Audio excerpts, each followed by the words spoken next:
to the very first episode of Let's Talk Transforming Lives. My name is Lisa. And I'm Martin. And we're going to be spending a bit of time speaking about some of the issues that we'll be covering under our new Transforming Lives Whole Family Support campaign. But before we begin, can you believe it's been a year since we launched the Transforming Lives campaign already? Yeah, a wild year. See, when we came up with this idea, this mad, crazy idea to do this very first public affairs campaign for us, for includem, did you ever think it would get this big and that we achieve so much? So just in the past year alone, we've met MSPs, we've met MPs, we've had events, we've been in Westminster, we've been in Holyrood, we've had parliamentary motions, we've had questions being asked for us in the chamber. That all seemed really out of reach just 10 months ago even. Yeah, I think we've been really fortunate that we've had so much support from within the organisation. So colleagues have been really good at supporting us to really gather the views and from children, young people and families, and really the engagement that we've had with families through things like your space, our social media posts. That's also really helped us to amplify those voices, and in turn has led us to be able to engage with decision makers at those different levels. And you touched on it just there. I think what we tried to do differently, and it's one of the fundamentals that I wanted as part of our campaign, was amplifying the voices of those we support. So that's us going to those that can make the decisions and saying, this isn't what we're telling you, this is what children, young people and families we support right across Scotland want you to know. These asks have been built, they've been tested, they've been sounded out with the Youth Inspired group, and we're coming to you with a sort of like a plea to help. Absolutely, and I think it's really good that you spoke about the last iteration of Transforming Lives, because although it was a really good campaign for us, and I think a lot of the asks that came out of it are representative of, what families have been asking for. But this year we've decided to do things slightly differently because as part of Transforming Lives, last year we decided to focus on 5 key themes.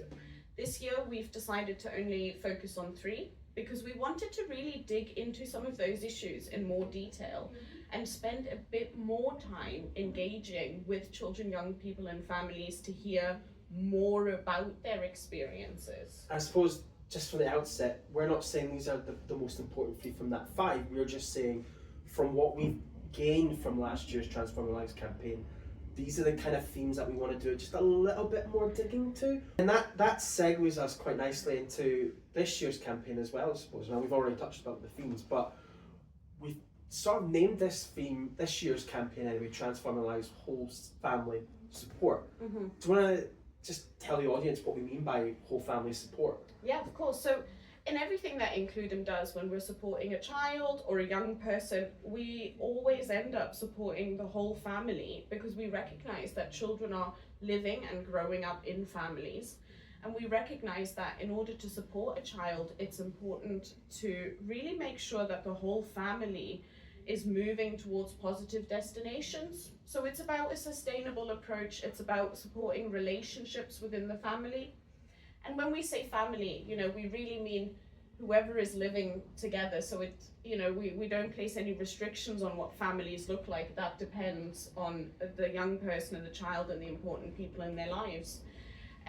But for us, it's really important that we take that approach, and we wanted to highlight all the important work that we do across a range of issues to support families as a whole. And as we've said already, we're starting off with housing. And I suppose the big thing for me is when we launched Beyond the Budget earlier this year, I was really, really shocked at the statistics and stats and the quotes that families were telling us about their housing. When you look at it, most of the families that we support are in social rented houses. They don't own them. They have difficulties paying the rent increases that we're seeing. They're having difficulties getting basics sort of fixed, like leaking roofs or antisocial behaviour. And when you look at it, you're just like, why? I mean, we all know that with the passing of our Corporation of the United Nations Convention on the Rights of the Child, UNCRC for short, children have a fundamental right to a safe and secure home. And what we're seeing is that right's just not being upheld, it's not being put into practice, and we want to do a little bit of digging on why not. Absolutely. And we know there's, a national housing crisis. So we know that Scotland currently doesn't have enough homes for families. We know, as you mentioned, that the rents are increasingly expensive, especially in the private rented sector, and families are being priced out of accommodation, or they're ending up in huge amounts of debt because they're trying to keep a roof over their heads. And really, I think there's a call from us there, certainly, that we need to do something to address this. We're really quite worried about young people who are ending up in being homeless or in homelessness accommodation, children and young people that are spending super long in temporary accommodation.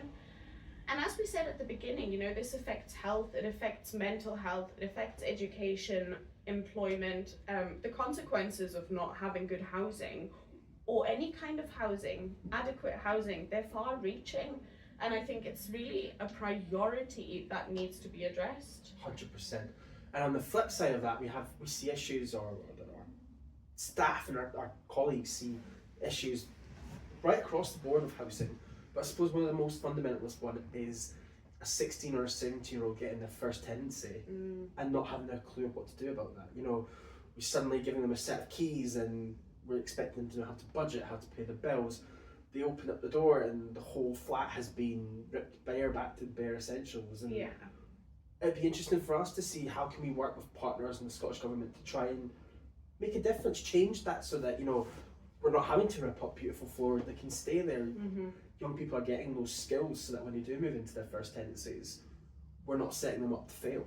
Absolutely. I think we underestimate the challenge that is living on your own as a first time when you're a young person and maybe you don't have that family support, or maybe you don't really feel confident in managing all aspects of your tenancy. We were talking about the different agencies that young people are probably involved with. So if you're getting your benefits, you might be engaging with Social Security Scotland, you'll be engaging with the DWP, your housing association, maybe a private landlord. You're including worker. You're including worker.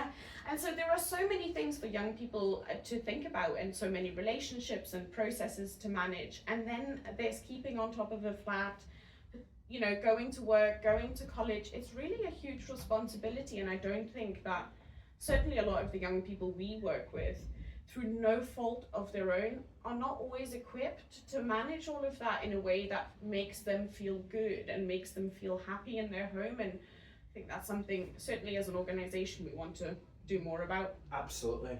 And I don't know if you want to explain to those that are watching what is we're actually wanting to do with this. What is it that we're trying to get out of this? What is it we're going to do? How they can get involved? So as you'd said, we've got 3 different themes this year that we're looking at. And for us, this is really about developing our asks for the Scottish Government as an organisation. We've got the Scottish Parliament election coming up next year, and we want the opportunity to really raise your issues and your solutions with decision makers. So what we'll be doing is we'll be putting out surveys, which we'll send directly to families that we work with. We'll also be putting surveys on our social media channels, so get some views from people, asking questions, because we want to, again, amplify your voices to decision makers. We're also going to be sharing information on our new WhatsApp channel, so if you aren't already subscribed or following that channel, click one of the links that you'll find and give us a follow. You'll be the first people to see the next episode of this Let's Talk Transforming Lives as well. Yeah, so basically the information that we're gathering, we're pulling together to really put together asks and eventually an includem manifesto that we'll be sharing with parties ahead of the Scottish Parliament election. Next year's election is the biggest election for us. We don't know what it's going to look like. We don't know, the polls keep changing every single week. We're trying to talk to as much people as possible, regardless of their party affiliation, regardless if they're already in the Scottish Government, to try and amplify the voices of children and young people. And crucially for us, the next 10 months is that window to do it. So you're right, in the next few months we're going to be looking at all these different topics in the hope that towards the end of the year we're going to launch another new campaign that will be all about the elections, and hopefully we'll get young people and families involved in that too. We know that families know best about their experiences. They know best about what it is that's missing, they know best about what needs to change. And so having that input is really invaluable to us in the work that we're doing. Brief overview of Transforming Lives. Thank you for watching.